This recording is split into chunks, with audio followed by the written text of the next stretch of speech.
Bago lumabas, Black Bear Brand. Para makatulong sa tibay na sagad sa motor.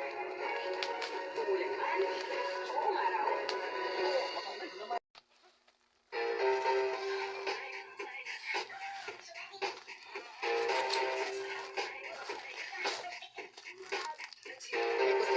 Hi guys! For today's video, dumating na pala etong order ng asawa ko na Renoleum. Finally talaga kasi medyo matagal ko na ditong hinihintay. Kasi nga, etong ang Renoleum nga namin dito sa bahay. Medyo matagal-tagal na rin at dami na nga itong mga sira. Kaya pagdating, ayan, binuksan kaagad namin. At medyo makakamura kasi guys kapag sa online tayo bumibili. At ayun guys, sobrang legit naman at yung in-order nga namin, 10 meters na nga. Kasi nga, para nga malagyan talaga dito nga sa loob ng bahay.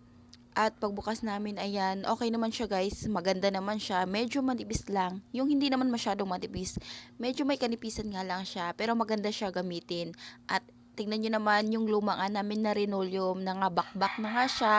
Kaya sobrang pangit na nga siya tignan. At dahil wala pa naman tayong sapat na budget sa ngayon, kaya dito na muna tayo sa Renoleum kumakapit. Kaya pagbukas namin guys, inumpisan kaagad namin ilagay ng asawa ko. Mabuti na nga lang yung mga anak na namin ay nasa paaralan. Yung isa nga lang si Cheryl ay walang klase ngayon. Yung una namin ginawa guys, para mabilis lang ilagay nga to, pinagtatanggal na muna namin yung mga nakalagay nga namin dito na mga upuan para mabilis nga lang to ilatag etong Renoleum. Mabuti na lang talaga guys, ay panggabi nga yung duty ng asawa ko ngayon, kaya meron akong katulong sa pagbuhat-buhat nga ng mga upuan nga dito. Kasi kung ako lang guys, nako, talagang mabibina talaga ako. Medyo mabigat pa naman itong mga upuan at syempre, mahirap din kasi kapag mag-isa ka lang nga nagbubuhat nga ng mga gamit dito.